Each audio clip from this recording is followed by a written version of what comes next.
Today we're heading off to the killing fields, but first let me tell you a little bit of history about the Khmer Rouge and their leader Pol Pot. This is Salaf Shah, who is later known by the name Pol Pot. He was the leader of the Khmer Rouge and the man responsible for the mass genocide of a quarter of Cambodia's population in the 1970s. Born in 1928, though some believe in 1925, Pot was brought up in a middle upper class family. Pot was one of 9 children. His mother was a Buddhist and his father was a wealthy farmer. They had connections to politicians and the royals, which would go on to benefit Pot in his education in later life. Cambodia at this time was under French rule. In his childhood, Pot was a novice monk. In 1934, then in 1935 was sent to a Roman Catholic primary school. He was not academically gifted and graduated in 1941 from the school 2 years behind schedule. But in 1942, he was put in a prestigious boarding school due to the close connection his parents had with the elites. He remained there until 1947 and left school without finishing his studies. In this time, Thailand would invade Cambodia in 1940, as the French were busy with World War II. They took some border provinces from the French. Then in April 1941, the puppet king installed by the French dies and is replaced by the 18-year-old Sihanouk. The French believed he would be easy to control, but this ended up not being the case. Quickly after being in power, they are then invaded by Japan for 4 years due to World War II. World War II then ends, and so does Japanese rule in 1945. Sihanouk claims an independent Cambodia, Kampuchea, but French rule is quickly reimposed. In 1948, Pot enrolled in a carpentry course. This, however, was seen as a step down from the son of a middle upper class family.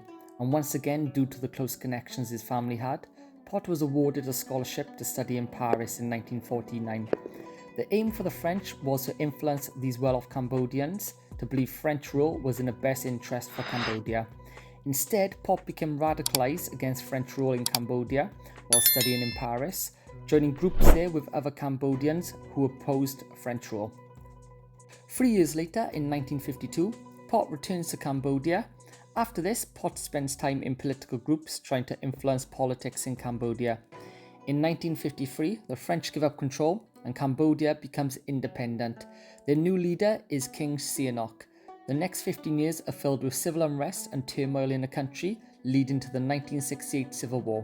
1968, Pol Pot's Khmer Rouge attacks northwest Cambodia and Sihanouk retaliates by bombing in locations.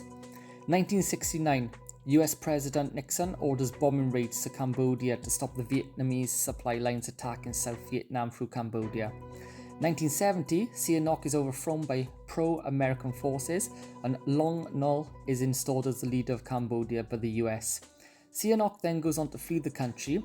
Then a complete shock happens when China convinces Sihanouk to form a tactical alliance with the Khmer Rouge, including Pol Pot, even though they were once enemies and previously fighting each other. After 5 years of conflict, Pol Pot's Khmer Rouge, backed by the Chinese, seizes control of the capital Phnom Penh from American-backed Long Nol in 1975, and now were the leaders of Cambodia. Pol Pot and the Khmer Rouge are now in charge. They renamed the country the Democratic Kampuchea in 1976. The former king Sihanouk was even brought into the new government, but resigned in the spring of 1976, so Pot puts him under house arrest because of this. Pot wanted to rapidly boost agriculture and make Cambodia self-efficient and not to rely on any other state. He was inspired by General Mao's Great Leap Forward in China in the 50s, even though that was a disaster. Farms will be brought under state leadership. They forced the people out of the cities and relocated them to labour camps in the countryside to work on collective farms. This was slave labour. They were overworked, fed poorly and beaten, if not worked hard enough. If they refused to work, they were killed. Many died through diseases and starvation. Middle upper class people were murdered in large numbers simply for having links to the previous rulers and elites of past years, which is crazy to think as Pot was himself middle upper class with these links also. 250,000 Chinese ethnicities were also killed. Again, Pot's father had Chinese ethnicity. Buddhism was oppressed again. Pot's mother was Buddhist. Children were forced to engage in the killings and were brainwashed into the party's ideologies. They would kill any children from any other ethnic backgrounds as they didn't want these children growing up and trying to avenge their parents. All this took place at the killing fields, which were sites in Cambodia where mass executions were carried out. People were killed in a number of different ways, and some were even forced to dig their own graves. Around 2 million, a quarter of Cambodia's 8 million population, were killed at that time. They killed teachers, and learning was repressed to teach only their ideologies and basic maths and literacy. Healthcare suffered, also with many doctors and nurses killed based on their ethnic backgrounds. Currency was abolished and foreign trade dried up. Famine occurred, which was the exact opposite to what they wanted to achieve. There were over 150 torture and execution sites established throughout the country. Most well known was S21, the converted secondary school. 20,000 prisoners passed here between 1976 and 1979, with only around 12 survivors. We met 3 of them in this video. Tensions with Vietnam were high, and Pot got so desperate he even managed to get Sihanouk, still under house arrest, to support him, to try and gain some extra support. 1978, on Christmas Day, after boiling tensions, the war with Vietnam had started. Over 150,000 Vietnamese troops entered Cambodia, and on the 7th of January 1979, the capital Phnom Penh had fallen to Vietnam, with Pot fleeing the capital. Vietnam then installed their own puppet government in Phnom Penh, but not long after, China attacked Vietnam, keeping them distracted. But this was the end of the Khmer Rouge's total control of Cambodia. After this was more civil wars, and in 1983, Pot was diagnosed with cancer. In 1985, Pot resigned as military commander of the Khmer Rouge, and in 1988, Vietnam withdrew from Cambodia with a ceasefire agreed in 1990. But still, fighting occurred after this in parts between different Cambodian groups, all wanted to take control. Elections were then held in 1993, which Sihanouk and Sen were victorious and joined forces to make a coalition party. They then went on to attack the Khmer Rouge. In 1997, Pot was placed under house arrest by his own party after being sentenced to life imprisonment. Pot then died in 1998 as his heart gave out, although some believe he committed suicide to prevent being handed over to the US. The Khmer Rouge were then totally defeated in 1999.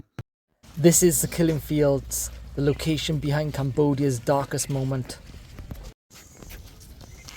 Still to this day, there are still bones and clothes from the deceased people of the killing fields.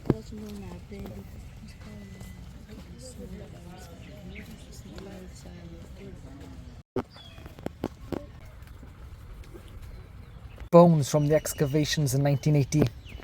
The victims were given poisonous fruit to eat. There's a lot of poisonous and toxic.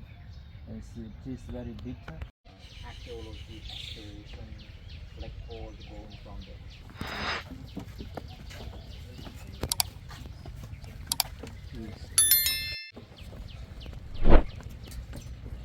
There's an horrific story about this ready tree.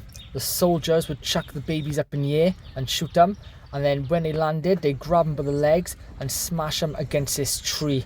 It was later found that blood, guts and brains were on this tree. One of the reasons they killed the babies is because they didn't want them growing up and rebelling against them. This is the mass grave of more than 100 children and women. The rags of victims' clothes are in this box.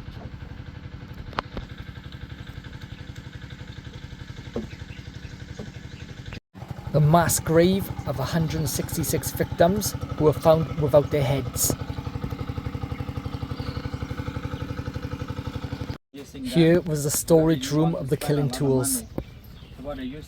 Chopper, wooden stick, iron stick, knife, charcoal, keychains, and so on. The mass grave of 450 victims. But there were certainly 450 bodies. After the excavation, they remove all the body and home.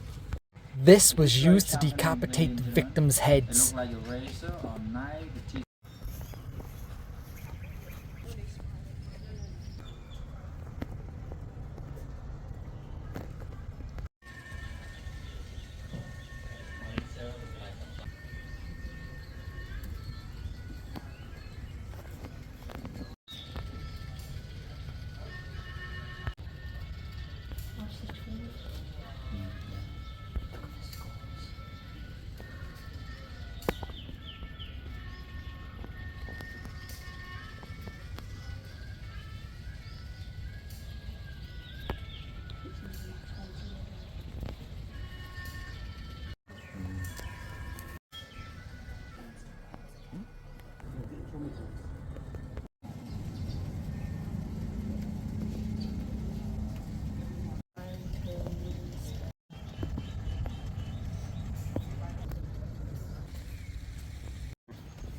known as VIP victim.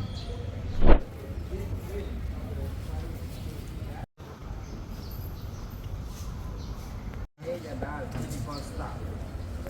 My road security guard. So just the list of who's still alive today.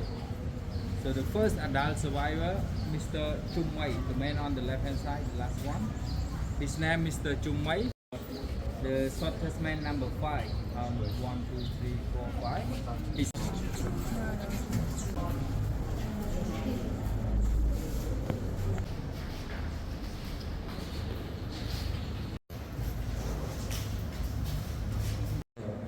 so the picture was taken by the Vietnamese journalist Ho Wan Thai.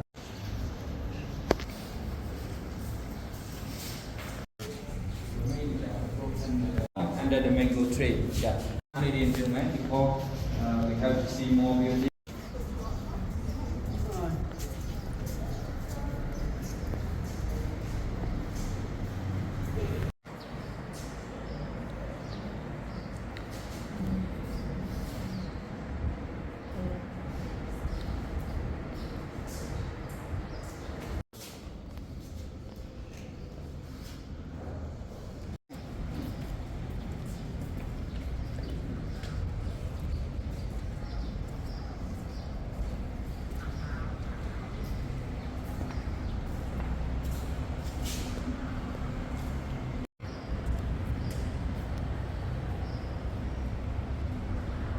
And stuff and give it all your evidence, but these ones they didn't have time to.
Here, close to the slavery like a prison without war. This is the map of Cambodia.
Over there.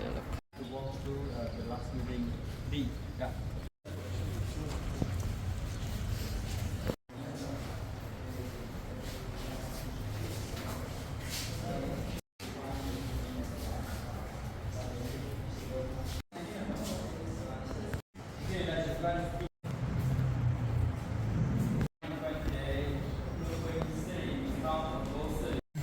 altogether 5 child and 3 lady with my mother.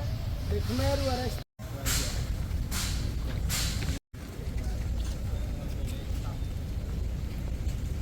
Among us, the thousand Khmer Rouge, so definitely a 5 top leader who were brought to justice.